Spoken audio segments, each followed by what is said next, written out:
Have you been invited to Captain Billy King's soiree? Only the finest members of the Ton have been invited.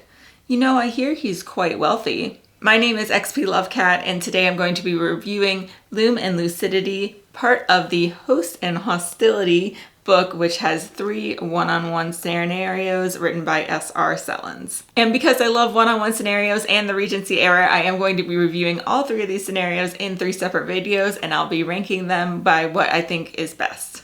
This is a scenario for 1 keeper and 1 investigator, and it takes about 4 hours to play. We start in 1812 in London, where the investigator is invited to the captain's soiree, and then she will travel to London for this event. The investigator will likely spend some time learning about their potential suitor, the captain, and everything is well and good in Brighton, just a lot of gossip, you know, the usual, until a member of the Ton dies.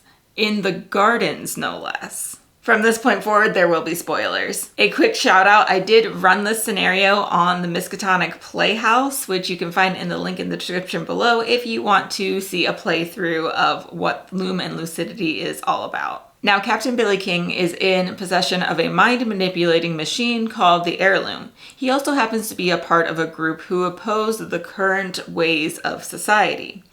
And, you know, what's a better way to change people's minds than to invite them to a soiree and magically change them with a machine? So when the investigator starts her time in Brighton, my number 1 tip for keepers here is to really lean into the gossip.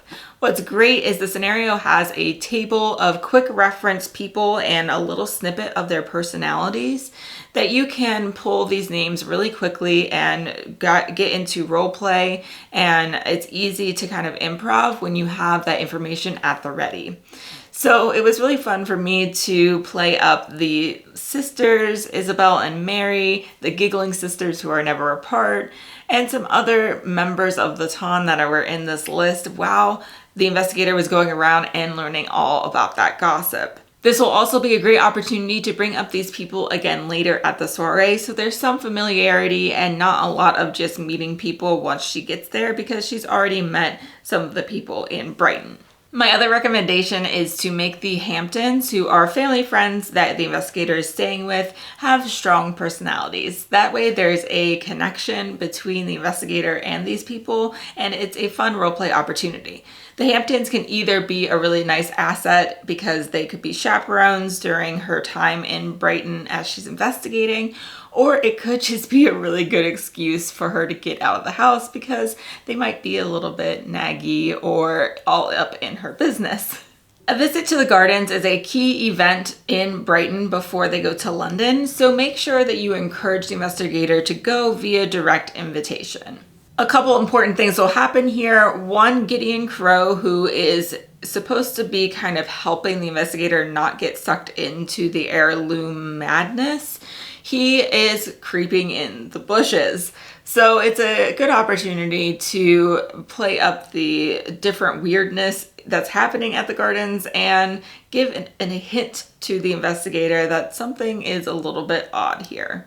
Now, on your promenade through the gardens, the investigator will also meet Lord Cosgrove, and Cosgrove starts to hint that the captain is not all that he seems to be. But as this is happening, Lord Cosgrove's face turns bright, his eyes bulge, and he falls backwards dead, right in the gardens, and right in front of the investigator. Oh no. Yeah, so this is a great time to mention that reputation rules are really fun to play with in this scenario, because this is an opportunity to roll reputation, and if you don't succeed, you're gonna lose a hefty amount for having those nasty rumors going around that you had something to do with Cosgrove's death. Now, after the drama in Brighton, the soiree is still happening, so the investigator will make their way to London, and they may do some research here before the soiree actually starts. This is another opportunity for Crow to show back up and be a little bit creepy. The evening of the soiree arrives, and the investigator heads to the event, and Crow will show up again, but this time he has a note for the investigator that says, "Follow the pipes." I really appreciated that this was a clear lead for the investigator, because until this point, she probably didn't really know what she was supposed to be investigating or really had much clue about what's going on.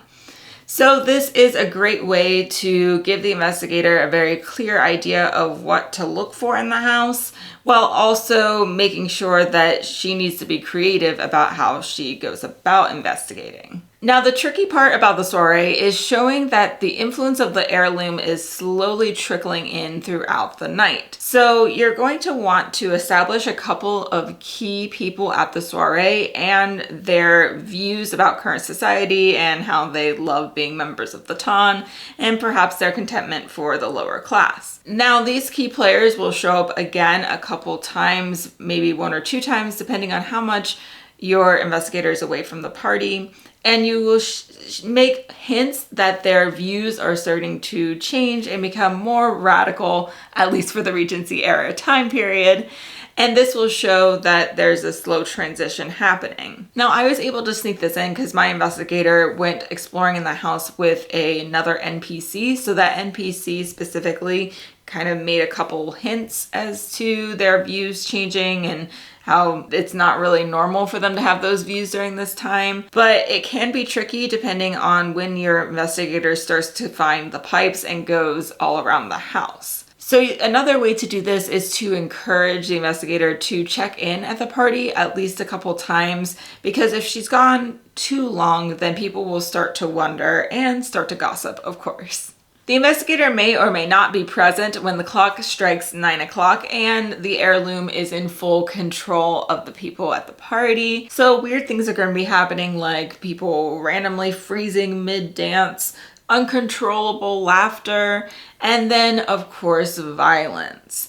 So even if the investigator is not there, there definitely should be a listen roll or something to indicate that there's weird happenings on the soiree area. Next is the Hall of the Heirloom. So the investigator will walk in and see 3 figures on the floor dead, but also this really weird contraption that has pipes going up, which is of course the heirloom pumping its influence into the house. Captain King is down there operating the machine and will ask for the investigator's assistance as a pipe bursts. And this is where the investigator gets to make a choice. She can join the captain, she can try to destroy this machine, or she can flee. If she chooses one of the first 2 options, which is joining or disabling, then she will be transported actually into the heirloom, which is a really cool part of the scenario. There's some great visuals here as she goes into the hallway and hears whispers.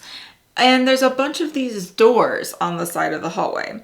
The investigator can open them and see that they're dark inside with individuals in each of the rooms and a singular window with light shining on the individuals. Now these people are going to either be members of the soiree or people who have been consumed by the heirloom.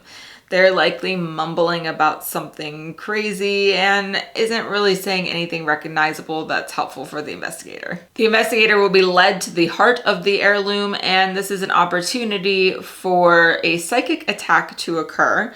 And the investigator has to win against the psychic attack to head back to reality, otherwise she's consumed into the heirloom. So my overall thoughts on this scenario, I thought number 1, it was pretty trippy.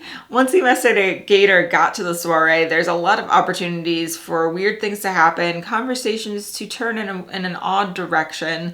And there was even a part where the scenario had the house changing and shifting while she was investigating. And I thought that was a very nice touch for just the general atmosphere and experience of gameplay. I also thought the scenario was a great setup to explore ideas of the Regency era and that time period. If you're playing with someone who's not as familiar with the time period, it's kind of honestly an educational experience. And if they are a person that's familiar with the time period, it's a great way to roleplay and lean into those different ideas. There's a ton of great gossip opportunities and personalities to make very big and exciting for the investigator to kind of interact with and roleplay with. And overall, the atmosphere of the soiree was a lot of fun. I would rank this scenario the 2nd strongest in the Host and Hostility book, so make sure you subscribe and hit that bell notification if you're looking for the other 2 scenarios so you're notified when those reviews come out. Thank you so much for watching. Bye.